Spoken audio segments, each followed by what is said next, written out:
জি 24 ঘন্টায় স্বাগত আপনাদের সঙ্গে আমি শুভদীপ। বেলা 12টায় কিডনির বিকিকিনি কিডনি পাড়ার কাহিনী শুনেছিলাম আপনাদের, দেখিয়েছিলাম দক্ষিণ 24 পরগনা জেলা জুড়ে সক্রিয় রয়েছে কিডনি পাচার চক্র এবং দালাল।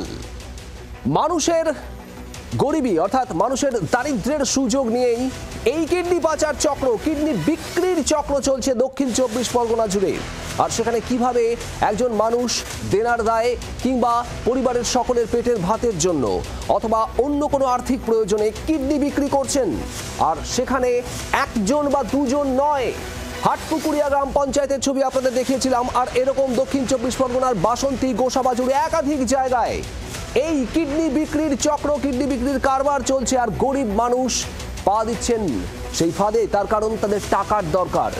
ক্ষুধার রাজ্যে পৃথিবী গদ্যময়, পূর্ণিমা চাঁদ যেন ঝলসানো রুটি। দক্ষিণ 24 পরগনার সুন্দরবন এবং প্রত্যন্ত এলাকায় প্রচুর মানুষ, তারা আর্থিক সামর্থ্য তাদের কম, তারা কোথাও মাছ ধরছেন, কোথাও কাঁকড়া সংগ্রহ করছেন জীবনের ঝুঁকি নিয়ে সুন্দরবনে, আর তারই সঙ্গে এই কিডনি বিক্রি। আর এবার আপনাদের দেখাবো আরো নতুন তথ্য। এবার দেখাবো আপনাদের এই কিডনি কত দামে বিক্রি হচ্ছে, শিউরে ওঠার মতো তথ্য দেখাবো আপনাদের। গ্রামবাসীদের দাবি, এক একটি কিডনি বিক্রি করে 10 লক্ষ টাকা পাচ্ছেন কেউ, কোথাও তার বেশি পাচ্ছেন, কোথাও তার থেকে সামান্য কম পাচ্ছেন। একটা কিডনি বিক্রি করার পর হাতে চলে আসছে 10 লক্ষ টাকা, কোথাও হয়তো 7 থেকে 8 লক্ষ টাকাতেই কিডনি বিক্রি করে দিচ্ছেন কেউ, কেউ আবার তার থেকেও কম পাচ্ছেন। দালাল চক্র সক্রিয় রয়েছে দক্ষিণ 24 পরগনার বিভিন্ন এলাকায়। দেখুন, গ্রামবাসীরাই এমন দাবি করছেন, তারা কিডনি বিক্রি করেছেন। দেহের একটি কিডনি বিক্রি করে কেউ পেয়েছেন 10 লক্ষ টাকা পর্যন্ত, কেউ 7 থেকে 8 লক্ষ টাকায় কিডনি বিক্রি করে দিয়েছেন। তার কারণ এই টাকাটা তাদের কাছে অত্যন্ত প্রয়োজনীয় হয়ে উঠছে। পরিস্থিতির ফেরে তারা কেউ দেনা শোধ করছেন, কেউ মেয়ের বিয়ে দিচ্ছেন, কেউ বাড়ি তৈরি করছেন, মাথা গোজার ছাদ তৈরি করছেন, আর সেখানে কিডনি বিক্রি করে মিলছে 7 থেকে 8 লক্ষ বা 10 লক্ষ টাকা। একেবারে হাতের নাগালেই পাওয়া যাচ্ছে দালালদের, আর তারাই সহায়তা করছেন। কি বলছেন স্থানীয় মানুষ, শোনাবো আপনাদের।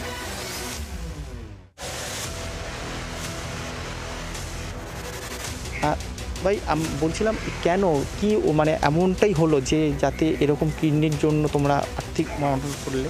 এই দেনাপানা হয়ে গেছে, যার জন্যে এই অবস্থা। ঘর নেই, দর নেই, মেয়ের বিয়ে দিতে পারছি না। একটা মেয়ের বিয়ে দিয়ে অনেক টাকা দেনা হয়ে গেছে, এই অবস্থায় চলছে। কীভাবে যোগাযোগ হলো যে এই কিডনি দিলে টাকা পাওয়া যায়? যোগাযোগ হয়েছে এইভাবে যে এরকম আছে, লোক আছে, যোগাযোগ করে দিয়েছে এরকম। তাদের কি তোমার দেনা মিটবে? দেনা কিছু মিটতেও পারে। কে দিচ্ছে এই কিডনিটা? আমার স্ত্রী দিচ্ছে। ভয় লাগছে না আমরা? না, ভয় তো লাগতেছে, কিন্তু কী করবো। এই যা কিছু নেই, কোথায় যাবো, বাচ্চা কাচ্চা নিয়ে ভাসবো, সেই জন্য করে দিয়েছি। আপনারা পুরো টাকা পেয়েছিলেন? হ্যাঁ হ্যাঁ, 6 লাখ পেয়েছিলাম। আচ্ছা, পেয়ে আমি এই জায়গা কিনে আর এই ঘর করে আছি। কিডনি বিক্রি করে 6 লাখ, সেই 6 লাখ টাকায় জায়গা কিনে ঘর তৈরি করে রয়েছেন পরিবার নিয়ে। ভাবুন একবার, কিডনি পাড়ায় জি 24 ঘন্টার তথ্য তালাশ। এই কিডনি পাড়া শুধুমাত্র ক্যানিং এর হাটপুকুরিয়া পঞ্চায়েত এলাকা নয়, ক্যানিং পূর্ব, ক্যানিং পশ্চিম, দক্ষিণ 24 পরগনার বিস্তীর্ণ এলাকায় কার্যত এই কিডনি পাড়া ছড়িয়ে রয়েছে। কি বলছেন জনপ্রতিনিধিরা, ক্যানিং পূর্ব এবং ক্যানিং পশ্চিমের বিধায়করা, তারা কি বলছেন আর কি বলছে স্থানীয় স্বেচ্ছাসেবী সংস্থা, শোনাবো আপনাদের। অ্যাকচুয়ালি এটাকে সম্পূর্ণ যারা ডক্টর এবং হেলথের সঙ্গে যুক্ত আছেন এবং সমস্ত এলাকায় যারা দায়িত্ববানশীল মানুষ, তাদেরকে দায়িত্ব দিতে হবে যে যাতে এই রকম দুষ্কৃতী কাজ না করে, কারণ তার ফিউচারটা নষ্ট হয়ে যাচ্ছে। সামান্য অর্থের জন্য তার ভবিষ্যৎকে অন্ধকার করে দিচ্ছে। এই কিডনি এমনকি এখান থেকে পার্সেল হয়ে বিদেশেও চলে যাচ্ছে। এটা অত্যন্ত দুঃখজনক এবং দুর্ভাগ্যজনক ব্যাপার। শুধু ক্যানিং নয়, আমার যতটুকু জানা বিভিন্ন জায়গায়, বিভিন্ন ইন্টেরিয়ার যে গ্রামগুলো আছে, গ্রামের মানুষরা তাদের আর্থিক সচ্ছলতা না থাকার জন্য আবার কেউ কেউ আছে এই কিডনি চক্রের সঙ্গে যুক্ত আছে, তারা প্রত্যেকে কী করছে, প্রলোভন দেখিয়ে 3 লাখ 4 লাখ টাকা দেখিয়ে এক একজনের কাছে 50 লাখ 60 লক্ষ টাকা নিয়ে বিভিন্ন জায়গায় তারা কিডনি বেচে। আমি প্রশাসনকে বলেছি, বিশেষ করে বিডিও সাহেবকে, এসডিও সাহেবকে এবং পুলিশ প্রশাসনকে, যে কিডনির যে ব্যাপারটা থাকবে এটা স্ট্রংলি রাখার জন্য। এইটা যাতে কোনোভাবে একটা মানুষ কিডনি বিক্রি করে তার নিজের জীবনকেও মারাত্মক পৌঁছাচ্ছে এবং টাকাটা একটা সামান্য নিয়ে তার পরিবারটাও শেষ হচ্ছে। দেখুন, এটা খুব সর্বনাশ, খুব ক্ষতিকারক দিক। এটা প্রশাসনকে তৎপর হতে হবে। এটা যদি প্রশাসন শক্তভাবে বিষয়টা দেখতে হবে, তাহলে হয়তো এই ব্যাধি থেকে সমাজটাকে রক্ষা করা যাবে। আমি মনে করি আমাদের সরকার, আমাদের প্রশাসন যথেষ্ট তৎপর। তারা এগুলো নিশ্চিতভাবে আন্তরিকতার সঙ্গে দেখছে এবং আমরা যখন এই বিষয়গুলো শুনলাম, আমরা আরও বেশি তাদের সঙ্গে কথা বলে নিশ্চিতভাবে আরও যাতে ভালো করে দেখে সেটা দেখে। জনপ্রতিনিধিরা বলছেন কিডনি বিক্রির এই কারবার মারাত্মক, ক্ষতিকারক। তারা এও বলছেন প্রশাসন সজাগ, সতর্ক। তাহলে প্রশাসনের চোখে কি পড়ছে না? শুধুমাত্র ক্যানিং তো নয়, জি 24 ঘন্টা খুঁজে দেখেছে শুধুমাত্র ক্যানিং নয়, দক্ষিণ 24 পরগনার একাধিক জায়গায়, ক্যানিং, বাসন্তী, গোসাবা, ভাঙড়, জীবনতলা এলাকা, দক্ষিণ 24 পরগনার বিভিন্ন এলাকায় চলছে এই কারবার, কার্যত বলা যায়। সাধারণ মানুষ, স্থানীয় মানুষ পেটের জ্বালায়, অভাবের তাড়নায় একটু মোটা টাকার জন্য কিডনি বিক্রি করে দিচ্ছেন।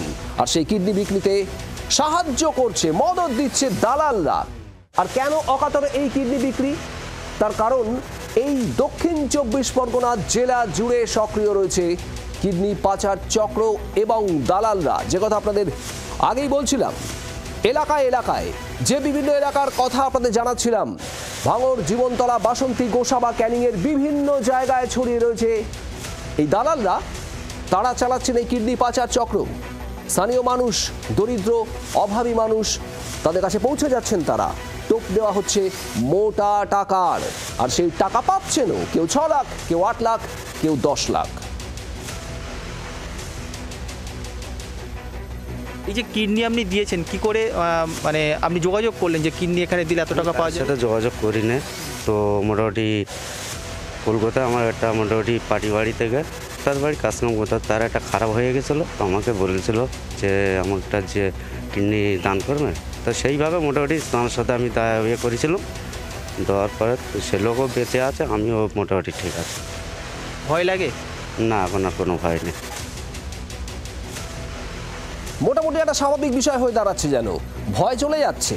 কিডনি বিক্রি করলে তো মিলছে মোটা টাকা, আর এই মোটা টাকার জন্যই মূল্যবান কিডনি, শরীরের অত্যন্ত মূল্যবান একটা অংশ বিক্রি করে দিচ্ছেন দালালরা। তারা রয়েছেন ছড়িয়ে ছিটিয়ে এবং তারাই এই কিডনি নিয়ে নিচ্ছেন, কিনে নিচ্ছেন। প্রসেনজিৎ সর্দার আমাদের প্রতিনিধি রয়েছেন আমাদের সঙ্গে সরাসরি। আমি একটু প্রসেনজিতের কাছে যাব। প্রসেনজিৎ, 10 লক্ষ টাকা, 8 লক্ষ টাকা, 6 লক্ষ টাকা, কোথা থেকে এই রেট নির্ধারিত হচ্ছে? কিভাবে এই কারবার চলছে?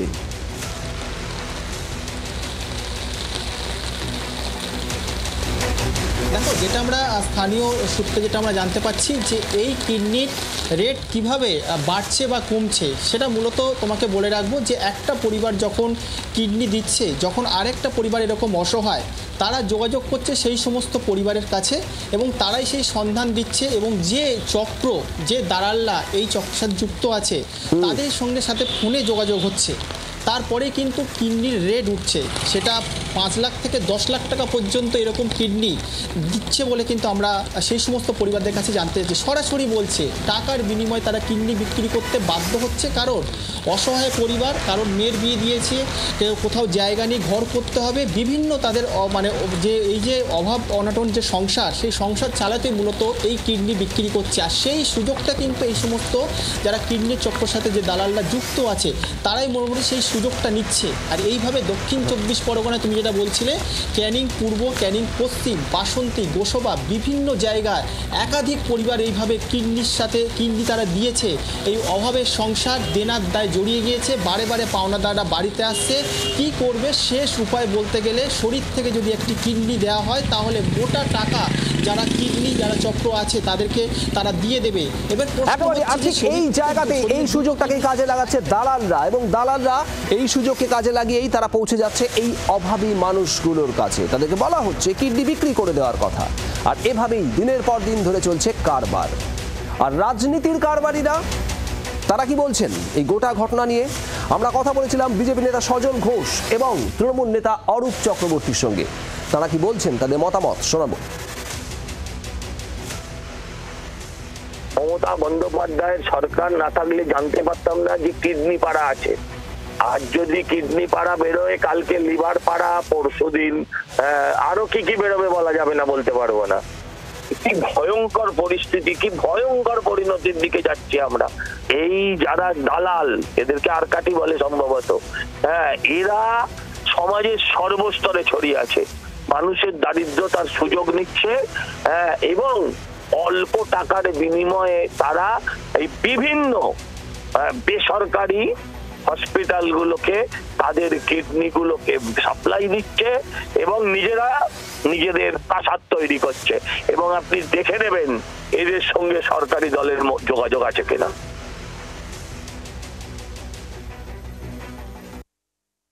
ঘটনাটা অত্যন্ত দুর্ভাগ্যজনক। প্রশাসনের নজরে আসার সাথে সাথে প্রশাসন সক্রিয় হয়েছে, ব্যবস্থা নিয়েছে, কিন্তু একটা জিনিস বুঝতে হবে, এই মানুষগুলো এই অসহায়তার সুযোগ নিতে পারছে কেন? কারণ এই মানুষগুলো যখন তারা 100 দিনের শহুরে রোজগার বা গ্রামীণ রোজগার যোজনা প্রকল্পে কাজ করতেন, তখন 2.5 বছর ধরে তাদের টাকা আটকে রেখেছিল কেন্দ্রীয় সরকার। খুব স্বাভাবিকভাবে গরিব মানুষ তারা কাজ করার পর যদি শ্রমের মজুরি না পান, তো তারা যাবেন কোথায়? মানুষকে আজকে এই জায়গায় ঠেলে দিয়েছে কেন্দ্রীয় সরকার। গরিব মানুষকে এই ধরনের কাজে নামতে বাধ্য করছে নরেন্দ্র মোদীর সরকার। আজকে 100 দিনের টাকাটা যদি সময় ছেড়ে দিত, কে বলতে পারে এই কিডনি পাড়ার অনেক মানুষ তারা হয়তো বিপথে যেতেন না বা তারা এই রাস্তা অবলম্বন করতেন না। প্রশাসন তাদের পাশে রয়েছে, খবর পৌঁছেছে, প্রশাসনিক স্তরে যা যা ব্যবস্থা নেওয়া প্রয়োজন সেই ব্যবস্থা গৃহীত হবে।